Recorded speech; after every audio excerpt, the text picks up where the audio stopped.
इंसान जब अपने इर्द गिर्द फैली हुई इस वसी कायनात पर गौर करता है तो एक बुनियादी सवाल इसके जहन में उभरता है। क्या ये सब कुछ खुद ब खुद वजूद में आ गया है, या उसके पीछे कोई शऊरी कुव्वत कार फरमा है? जदीद साइंस जितनी भी तरक्की कर ले, वो इस सवाल से फरार इख्तियार नहीं कर सकती।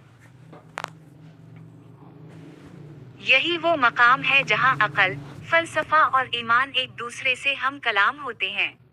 ये कायनात और उसमें मौजूद हर शय एक वक्त में मौजूद ना थी, फिर वजूद में आई और एक दिन फना हो जाएगी। फलसफे की अस्तला में ऐसी चीजों को मुमकिन अलवजूद कहा जाता है, यानी वो अशिया जिनका होना भी मुमकिन है और ना होना भी। अंग्रेजी में उसे कंटिंजेंट बेइंग, कंटिंजेंट बीइंग कहा जाता है। इंसान, हैवान, नबातात, सितारे और कहकशाएं सब उसी जुमरे में आती हैं। अकल का एक सादा और मुस्लिम उसूल है कि जो चीज खुद से वजूद में ना आ सके, वो किसी सबब की मुहताज होती है। घर बनाने के लिए मेमार चाहिए, किताब के लिए मुसन्निफ, और तस्वीर के लिए मुसव्विर। उसी उसूल को फलसफा में cause and effect, cause and effect कहा जाता है। अगर ये उसूल हम रोजमर्रा जिंदगी में मानते हैं तो कायनात जैसे अजीम निजाम के मामले में इससे इनकार कैसे किया जा सकता है? यहाँ एक और अहम सवाल सामने आता है। अगर हर चीज किसी वजह से बनी है तो फिर पहली वजह क्या है? क्या मुमकिन है कि अलतों और सब्बों का ये सिलसिला लामतनाही हो?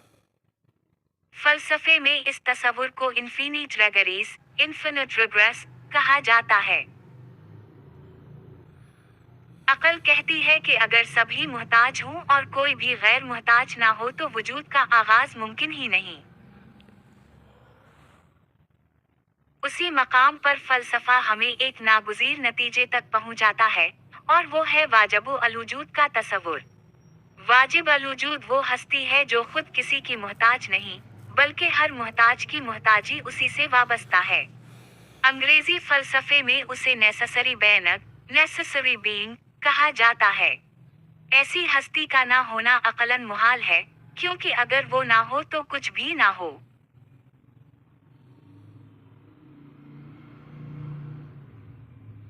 चूंकि वाजिब अलवजूद सबका खालिक है, इसलिए इसमें कामिल कुदरत होना जरूरी है कि ऑलमाइटी, कामिल इल्म होना लाजमी है, ऑल नोइंग, और वो एक ही हो सकता है वन एंड ओनली, क्योंकि दो वाजिब अलवजूद मानने से हद बंदी और कमी लाजिम आती है।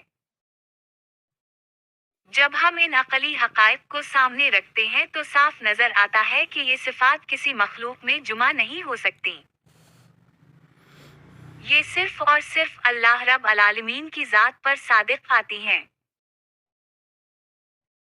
यही वजह है कि ईमान अंधी तकलीद नहीं, बल्कि अकल के सफर का आखिरी और दुरुस्त पड़ाव है। आखिर में बात इतनी सी है कि जो चीज खुद से नहीं बन सकती, वो किसी बनाने वाले की मुहताज होती है, और सब बनाने वालों के लिए भी एक ऐसा बनाने वाला होना जरूरी है जो खुद बना हुआ ना हो। उसी को हम वाजिब अलवजूद कहते हैं और उसी को अल्लाह कहते हैं।